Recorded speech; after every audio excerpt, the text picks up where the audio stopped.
प्रभु यीशु मसीह के नाम में आप सभी को सलाम। आज हम परमेश्वर के वचन से एक बहुत ही सुंदर विषय पर मनन करेंगे।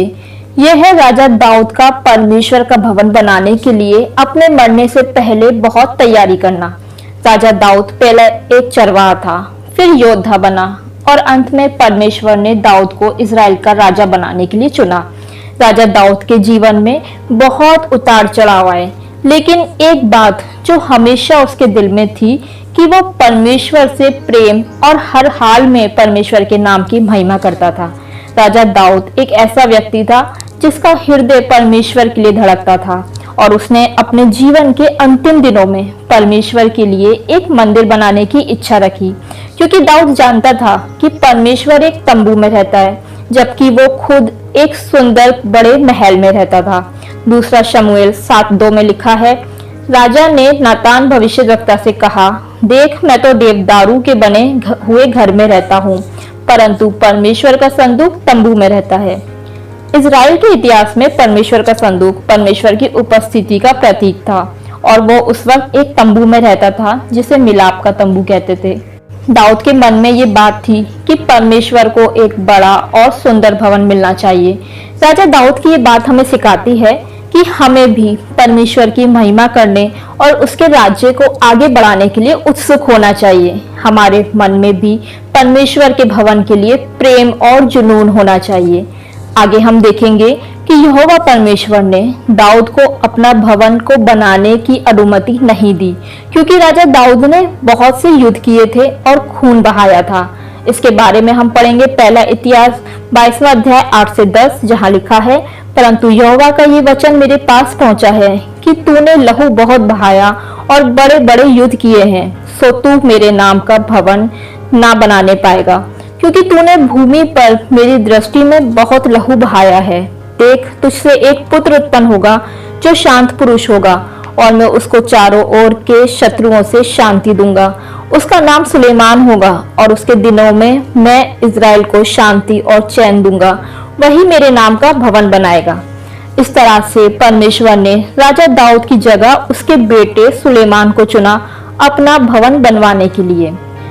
फिर भी राजा दाऊद ने अपने बेटे सुलेमान के लिए, जो इस भवन को बनवाने वाला था, बहुत तैयारी करी। पहला इतिहास 22:5 में लिखा है, दाऊद ने कहा, मेरा पुत्र सुलेमान सुकुमार और लड़का है और जो भवन यहोवा के लिए बनाना है उसे अत्यंत तेजों में और सब देशों में प्रसिद्ध और शोभायमान होना चाहिए, इसलिए मैं उसके लिए तैयारी करूंगा। सो दाऊद ने मरने से पहले बहुत तैयारी की।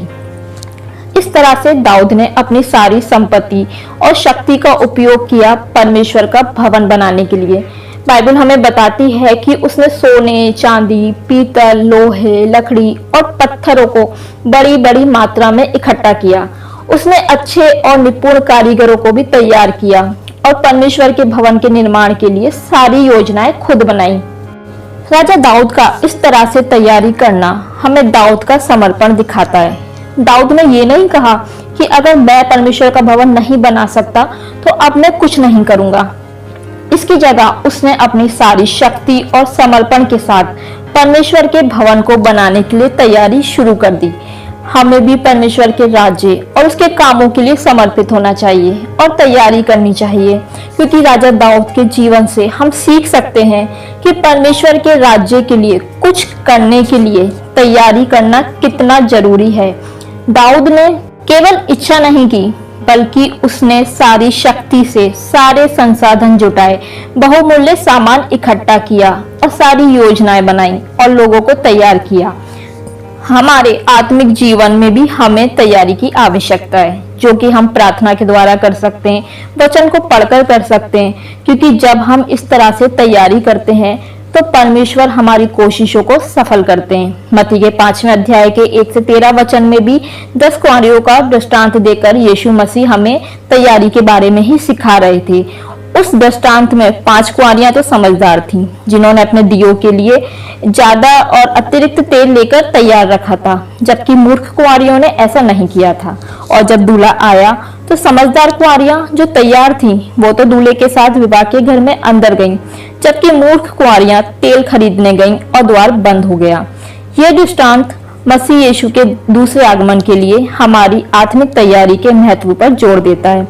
तो जैसे दाऊद ने अपने मरने से पहले परमेश्वर का भवन बनाने के लिए बहुत तैयारी करी, वैसे ही हमें भी अपने मरने से पहले अपने आध्यात्मिक जीवन और अपने मन को परमेश्वर का मंदिर बनाने के लिए तैयारी करनी चाहिए।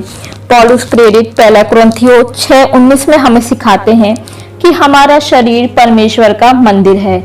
ये कोई पत्थर ईंटों से बना भवन नहीं है, बल्कि हमारा मन, हमारी आत्मा है जिसमें परमेश्वर रहना चाहते हैं। क्या हमने कभी इस मंदिर को बनाने की तैयारी करी है?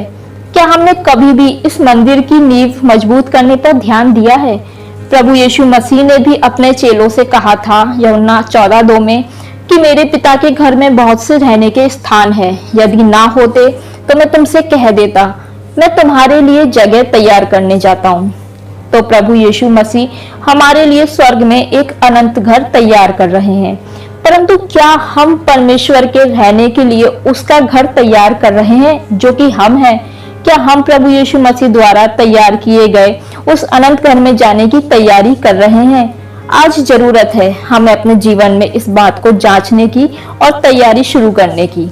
अब सवाल ये है कि आखिर किस तरह की तैयारी करके हम अपने अंदर परमेश्वर का घर बना सकते हैं या हम परमेश्वर का घर बन सकते हैं। तो सबसे पहले तो हमें अपने मनों को शुद्ध रखना है। जैसे मंदिर को पवित्र रखा जाता है, वैसे ही हमें भी अपने मन को पाप और बुराइयों से शुद्ध करना चाहिए ताकि परमेश्वर वहां रह सके। मत्ती 5:8 में लिखा है, धन्य है वह जिनके मन शुद्ध है, क्योंकि वह परमेश्वर को देखेंगे। नीति वचन 4:23 में लिखा है, सबसे अधिक अपने मन की रक्षा कर, क्योंकि जीवन का मूल स्रोत वही है। दूसरा, हमें परमेश्वर में अपने विश्वास को मजबूत करना है। इसके लिए हम परमेश्वर का वचन पढ़ें, प्रार्थना में समय बिताएं, क्योंकि हमारे आध्यात्मिक मंदिर की नींव यही है। रोमियो 10:17 में लिखा है, विश्वास सुनने से आता है और सुनना मसीह के वचन से। तीसरा, हमें अपने जीवन को पवित्र बनाना है। हमें अपने जीवन में पवित्रता और धार्मिकता का पालन करते हुए उन बातों से दूर रहना चाहिए जो परमेश्वर को अप्रसन्न करती हैं। इब्रानियों 12:14 में लिखा है, सबसे मेल मिलाप रखने और उस पवित्रता के खोजी हो जिसके बिना कोई प्रभु को कदापि ना देखेगा। चौथा, जो हमें तैयारी करनी है वो है कि हमें पवित्र आत्मा के अनुसार चलना है। पवित्र आत्मा की ज्योति हमारे जीवन के मंदिर को प्रकाशित करती है, इसलिए हमें परमेश्वर की आत्मा के अनुसार ही जीवन जीना है। रोमियो 8:14 में लिखा है, इसलिए कि जितने लोग परमेश्वर के आत्मा के चलाए चलते हैं वह ही परमेश्वर के पुत्र हैं। तो इस तरह से हमें ये नहीं सोचना है कि हमारे पास हमेशा के लिए समय है। हम नहीं जानते कि कब हमें संसार को छोड़ना होगा। दाऊद ने मरने से पहले परमेश्वर का मंदिर बनाने के लिए बहुत तैयारी करी, वैसे ही हमें भी आज से, अभी से ही अपने हृदय को परमेश्वर का मंदिर बनाने के लिए तैयारी करनी है। प्रभु यीशु मसीह ने स्वर्ग में हमारे लिए जगह तैयार की है, तो आइए हम भी अपने हृदयों में उसके लिए जगह तैयार करें। परमेश्वर के वचन के द्वारा सबको बहुत आशीष मिले। आप सभी को जय मसीह की।